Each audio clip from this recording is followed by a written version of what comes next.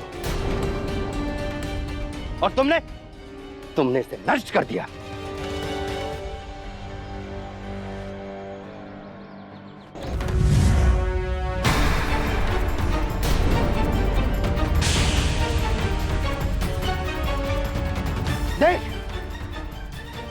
देख तूने मेरे भगवान के साथ क्या किया। मैंने कुछ नहीं किया। तो फिर ये भगवान की मूर्ति काली कैसे पड़ गई? मारो इसे, ये पापन है, अछूत है, मारो। मैंने कुछ नहीं किया, मैंने कुछ नहीं किया। अरे रुको, रुको सब लोग, रुक जाओ, रुक जाओ। यदि ये अछूत और पापन है तो इसका निर्णय ईश्वर करेंगे। तुम लोग कौन होते हो इसे मारने वाले? तुम बीच में मत आओ, ये हमारे गांव के भलाई का विषय है। यदि ये हमारे गांव की भलाई का विषय है तो ये भी तो इसी गांव की निवासी है। ये कहाँ जाएगी? कहीं भी जाए, किंतु अब ये इस गांव में नहीं रहेगी। आज सूर्यास्त तक का समय है इसके पास, अपने लिए कोई और गांव ढूंढ ले। मैं आज ही इसके कुटिया को तोड़वाता हूं। चलो।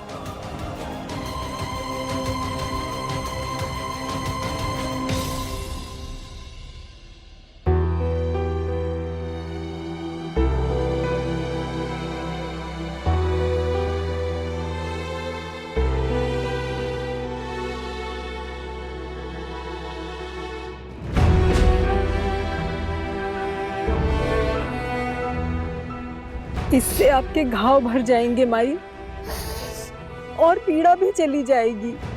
शबरी के घाव की पीड़ा तो चली जाएगी, पर इस गांव से जाने की पीड़ा नहीं सहन कर पाऊंगी।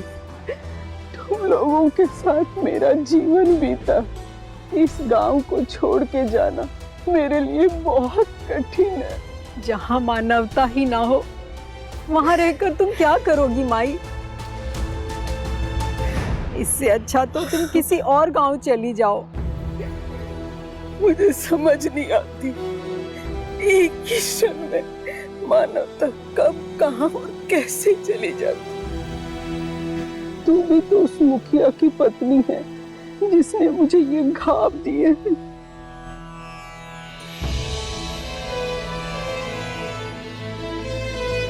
माई, मैं अपने पति के किए पर बहुत लज्जित हूँ।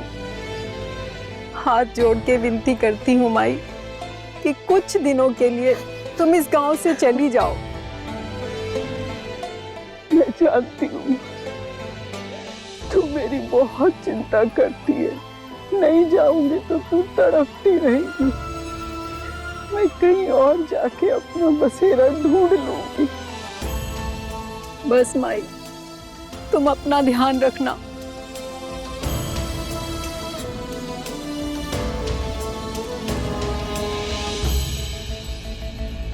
विदा करते समय माई के गले नहीं लगोगे।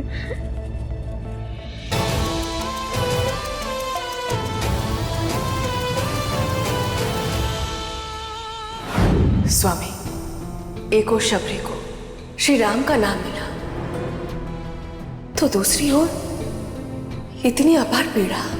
जो पीड़ा आपको दिखाई दे रही है देवी, वो तो उसी राम नाम की एक लीला है। बिना त्याग और तपस्या के किसी को भी ईश्वर की प्राप्ति नहीं होती। शबरी अब राम को ढूंढने में जिस मार्ग पर चल पड़ी है देवी, वो मार्ग अवश्य ही एक दिन उसे प्रभु श्री राम तक पहुंचा देगा। मैं भी यही चाहती हूँ स्वामी, अज्ञानता में ही सही, परंतु शबरी ने जो अपने जीवन में राम नाम का मंत्र ढूंढ लिया, वो मंत्र उसके मानव जीवन को सफल एवं पूर्ण कर दे। हाँ देवी, आपने शबरी के विषय में तो बता दिया स्वामी, अब ये तो बता दीजिए वो दूसरा भक्त कौन है स्वामी, जिसे दशरथ नंदन के विषय में ज्ञात है? वो दूसरा भक्त कहीं और नहीं, अभी तो यही है देवी, जो हमारी राम कथा सुन चुका है वो देखिए।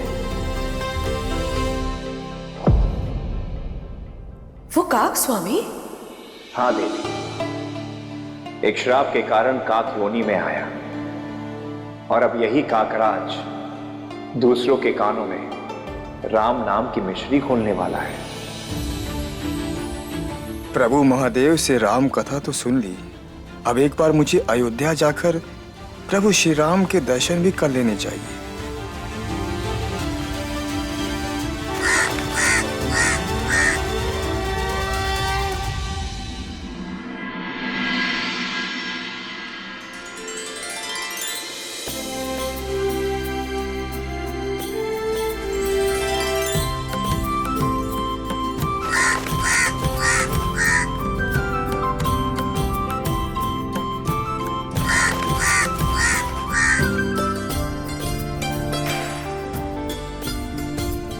कितना मनमोहक दृश्य ये।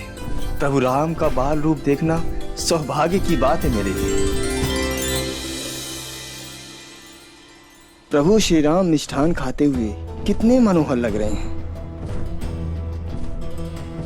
किंतु प्रभु इस अवस्था में भी क्या अपने किसी शत्रु से सजग रहते होंगे? अभी ज्ञात हो जाएगा मुझे।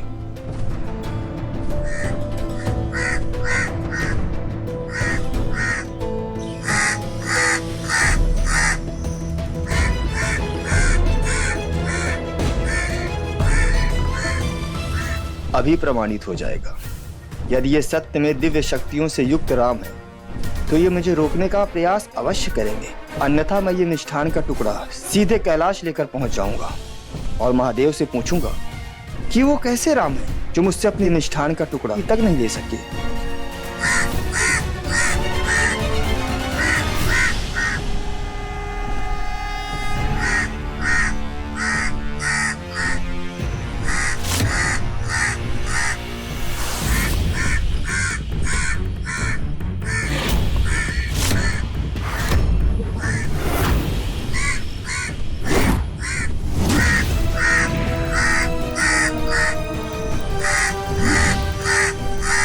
ये बाण तो मेरे पीछे ही पड़ गया।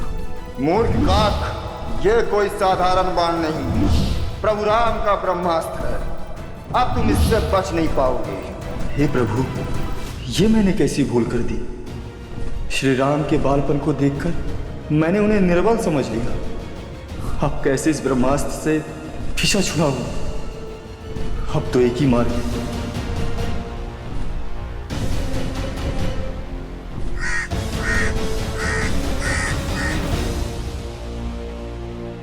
प्रभु क्षमा कीजिए, मुझसे बहुत बड़ी भूल हो गई प्रभु। ये काक आपके चरणों में आ चुका है प्रभु। मेरी अपने ब्रह्मास्त्र से रक्षा कीजिए प्रभु, रक्षा कीजिए।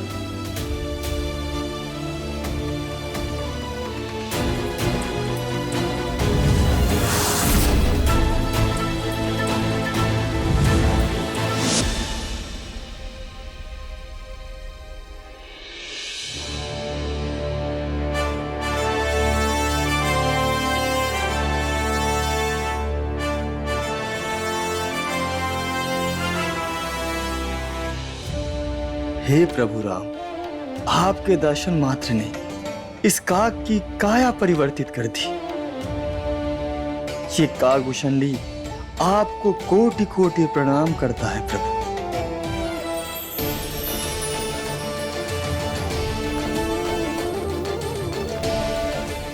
इस प्रकार गुरुदेव का दिया श्राप मेरे लिए उस समय वरदान बन गया जब मैं प्रभु श्री राम के शरण में गया।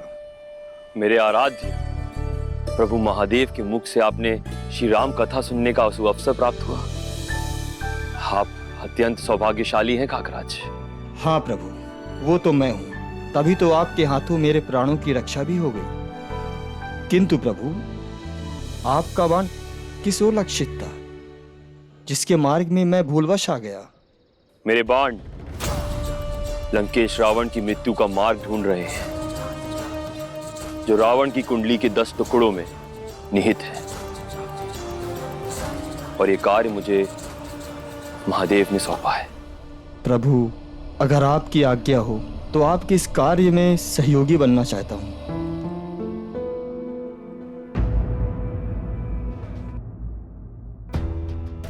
एक बार और विचार कर लीजिए काकराज, क्योंकि मेरा मार्ग कठिनाइयों से भरा पड़ा है। परशुराम जी, मेरे जीवन में जो भी कठिनाइयां थी मैं उसको पार कर चुका हूँ। प्रभु, अब तो मुझे अपना राम काज में ही अपना जीवन अर्पित करना है। तो फिर आइए, मैं परशुराम आपका इस यात्रा में पूरे हृदय से स्वागत करता हूं। धन्यवाद प्रभु। तो आज्ञा दीजिए। तुम्हारा सदैव कल्याण हो पुत्र।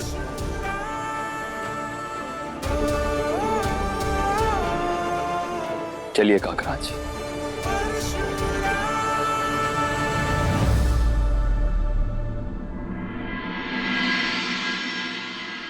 काकराज, मुझे लगता है हमें उत्तर दिशा की ओर जाना चाहिए, क्योंकि महादेव का बाण इसी दिशा की ओर जा रहा था जब उसने आपको घायल किया। हाँ प्रभु, आप उचित कह रहे हैं। चलिए। हाँ काकराज, एक बात कहना चाहूंगा। आपका साथ पाकर अति प्रसन्न हूं मैं। जी प्रभु, मैं भी आपका साथ पाके बहुत प्रसन्न हूँ।